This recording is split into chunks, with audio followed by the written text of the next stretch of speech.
Hi, council members. I wanted to come tonight just to give you guys an insight into how breed-specific legislation has affected one member of the community within the last month or two.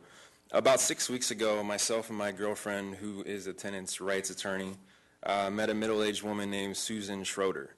Susan was now being evicted due to the type of dog that she had.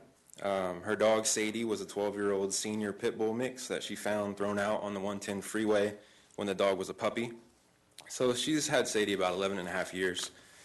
Susan had just recently lost her home due to foreclosure and had, for the last 4 months, been renting a spot in a trailer park right outside of the South Pasadena border. To top everything off, Susan was suffering from end-stage endometrial cancer and was actively going through chemotherapy. She was extremely sick. Sadie meant the world to Susan. She was basically everything that Susan had. She had no remaining family, a few colleagues from work. She actually worked in Pasadena. What happened was that Susan put that Sadie was a mix on the lease. She was a mix. And all was well with the living situation for the first 3 months.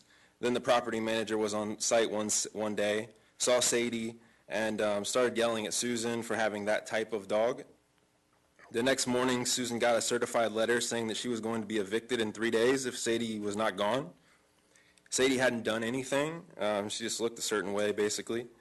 Susan was distraught. She had few options, and trying to remedy the situation immediately, she turned Sadie over to one of her few remaining friends. This person then turned around and dumped Sadie at the North Central shelter behind Susan's back. She got the news when the shelter scanned the microchip, and it led back to Susan's phone number.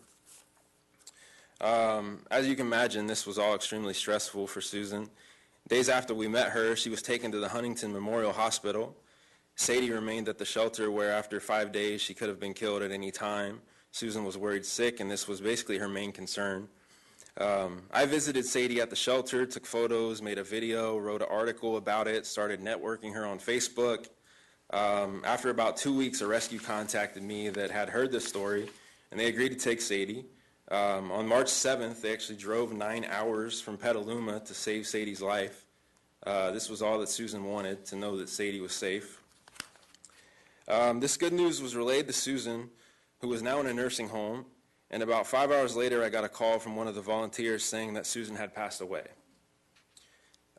She actually passed about an hour after hearing that Sadie was safe. I'd like to think that that was not a coincidence. She clearly loved her dog, and hopefully that gave her some peace. So when the question's asked, why do pit bulls and their mixes fill so many shelters, and why are they then considered hard to adopt out by those same shelters, this is one of the biggest reasons why. And in closing, I just want to show a picture of Sadie. See that? It's off my cell phone. Yeah, it's really hard to see, I guess.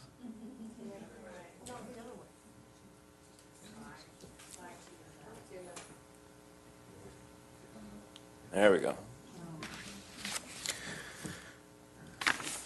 So, in closing, me and Mr. Madison are actually going to the Pasadena Humane Society this Saturday to do a walkthrough and visit some of the dogs there. So I don't know if it's appropriate, but I'd like to invite anybody else that would want to meet us. I don't know what time it is offhand, but that's all. Thank you so much for your time.